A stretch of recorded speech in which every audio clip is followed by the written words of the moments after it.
Hey, good afternoon. Thank you for all coming to this event. I didn't have anything prepared for this particularly. I was just thinking of things on the way down on the subway, thinking of things that I've read over the years. And one of the things that I've come across many times in readings from the time I was in high school, this was back in the 70s, was that climate change is going to happen if we don't start doing things about it. There was a book I read from the 1940s that talked about climate change, you know, with the way we were doing things even back at that time.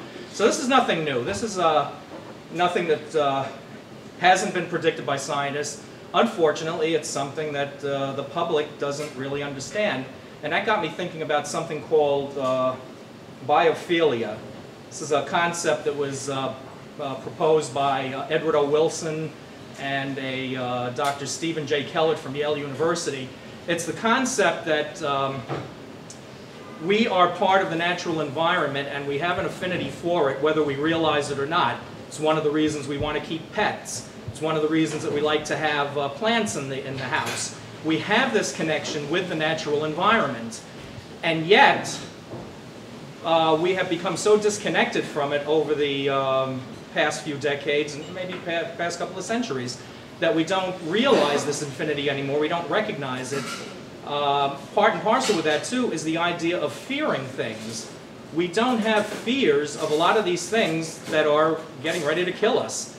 Thousands of years ago, millennia ago, we understood that snakes were dangerous, that spiders were dangerous, that falling off a cliff was dangerous, that fire could hurt you. But we don't have the same fears when it comes to nuclear energy, when it comes to driving quickly, when it comes to fracking processes, or any of these things. There is no visceral connection. We haven't developed it within our DNA yet.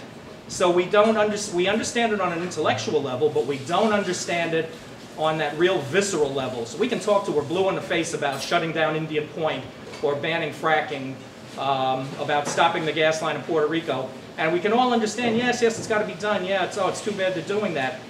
But until we feel it in our gut, this is going to be a very slow process. One of the things that I think the Green Party should be doing, and is doing, we are a different dynamic than the Republicans and the Democrats. We are an activist party. Petra Kelly, who started the party in Germany back in the late 70s, called it the anti-party party. The whole idea was that we were not going to do the same things as the other parties. We were going to be the antagonists to those parties. We weren't going to do business as usual. And we were going to be out in the streets with the people demonstrating against war, against nuclear energy, against all these things that are killing us. And to some extent that has happened with a number of Green parties around the world. The United States, I think, has to come up to speed on that with other countries. I think we need a stronger Green movement, and I think with getting ballot status that we got recently, and having all these candidates running that you see here today, we have a good chance of starting up a real Green movement and getting people more involved. We have to do this on a community level, and that's what we're going to be working on in the years to come. Thank you very much.